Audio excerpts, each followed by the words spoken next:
Hello, this is Colin Harkness on Wine, once again talking to you about Spanish wines from the Alicante area of Spain. Welcome to yet another YouTube video of mine. Now, I'd like to first of all tell you that at 12 o'clock today, midday, out on our completely shielded terrace, in the shade, it was 27 degrees. It's getting a little later now, maybe about an hour later than that, and we are predicting to go probably to 30, maybe 31 degrees. Now, why should I tell you that? Well, partly it's to do with an explanation really for the, shall we say, less than formal garb that you can see in front of you, dear me, but also by way of introduction, because when you are as warm as we are over here in Spain, we like to take on board some wine which is going to be really good as a thirst quencher. So we're talking about chilled wine, and in this particular case we're talking about chilled white wine. Are we? Well, look in front of you now, and if I could just show you against a white background, as of course we always should judge the colour of wine against a white background. If you can look at that, you'll be able to see that this is hardly what you'd call a white wine. Look at the bottle as well, and you'll see that this looks like maybe it could be a Rosado wine, or maybe it could be an orange wine. And I use the word orange for a good reason, nothing to do with oranges. But let me tell you a little bit more about this Vinos Ambiz wine. There's a selection of wines. He has a very interesting portfolio.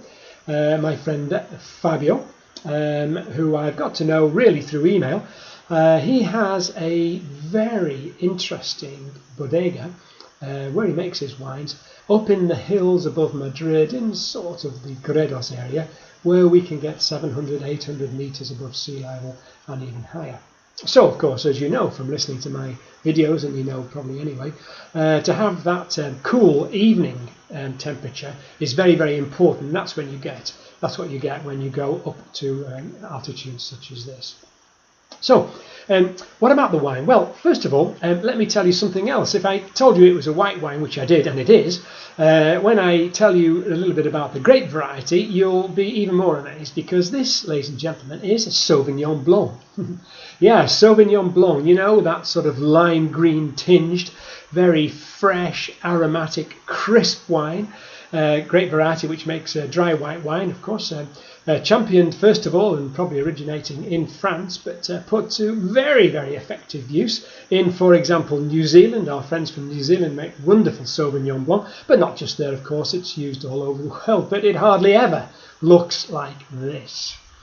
Let's look a little bit more carefully. Now, you can't see that well because on the bottle and also on the glass there's a little bit of condensation.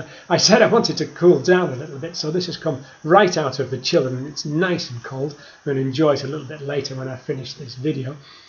So you can't see too well, but it's quite cloudy, and that's perhaps another bit of a giveaway. Let me tell you first of all about the reason why it's actually orange sort of coloured. This is Fabio's Orange Sauvignon Blanc.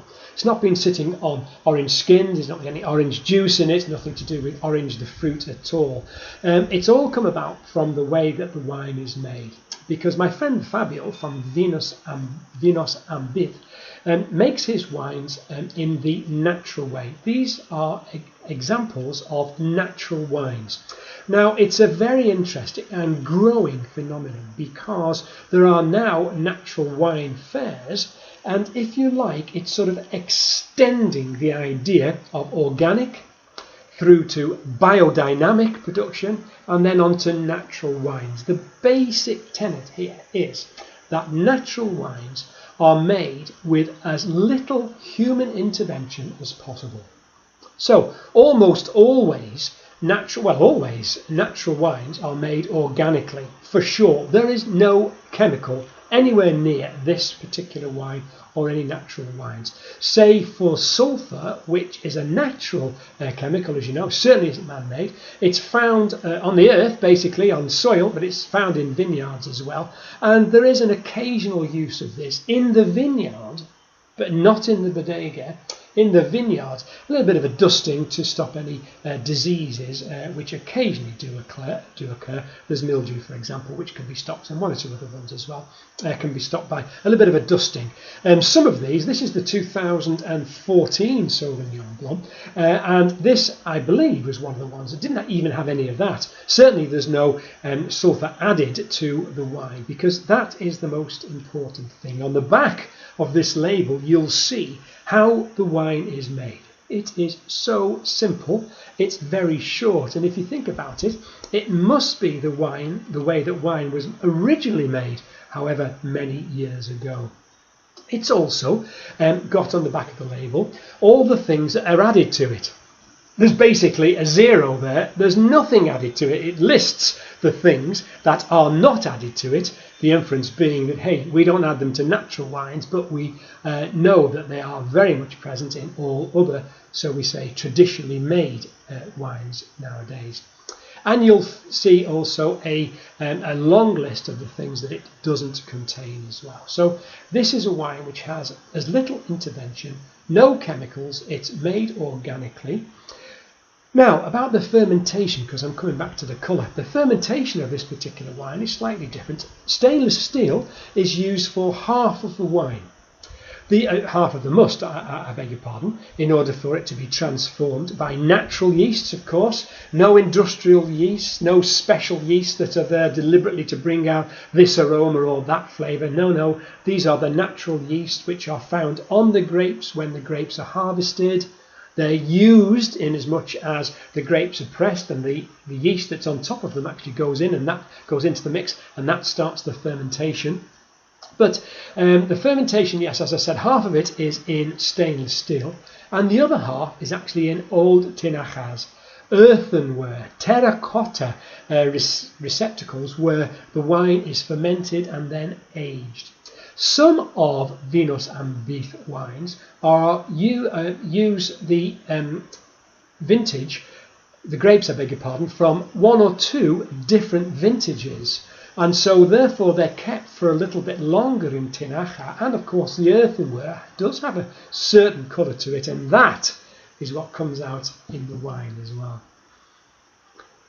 I'm gaining a big interest in natural wines, but I would like to point out straight away that it would be wrong, and I think unfair to both types of wine, if we start to compare natural wines with those which are made in the traditional method these days. I prefer to look upon natural wines as another alcoholic drink, and they need to be compared with each other rather than being compared with the Grand Riojas, etc., etc. Because it's a different type of alcoholic drink. You wouldn't, for example, compare wine per se with beer.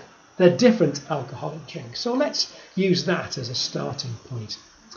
When I first got my nose into this wine, which I'll be doing again in a short while, when I first got my nose into this wine, I felt, I beg your pardon, I smelt a different aroma completely than you get in almost any other wine, except occasionally in cava, and sometimes even champagne and other sparkling wines.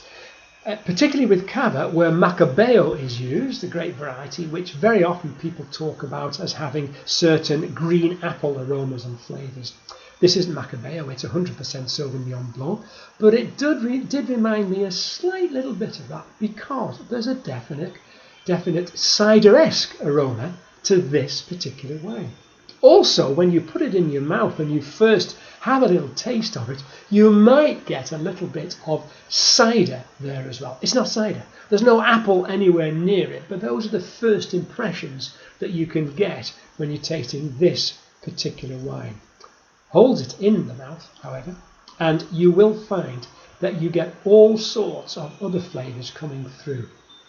Natural wines are meant to represent the terroir in which they're grown. That's the climate, the soils, everything to do with the vineyard. And that is where it's so important. Good wines are made in the vineyard, not in the bodega. Very, very little happens to the grapes when they go into the vineyard. They are gently pressed.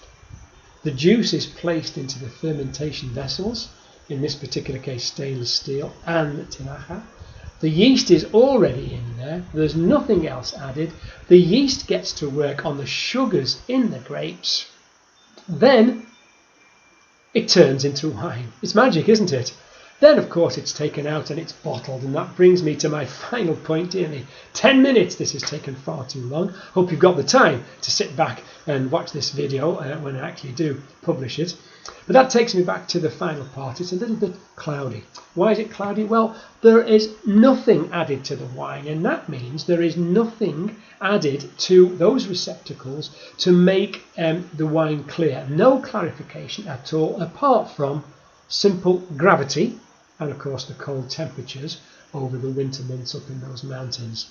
Eventually, the sediment, the lees, drop down to the bottom of the tank or the tinaja, and then, of course, the wine eventually, when the winemaker thinks it's right, is bottled. The top part of that will be clear, but the bottom part of it, towards where the sediment won't be, towards where the sediment is, will not be clear. So, therefore, you will get a little bit of sediment in this, and I can turn it round a little bit here, and I think you'll see clearly this has been lying down in my cellar.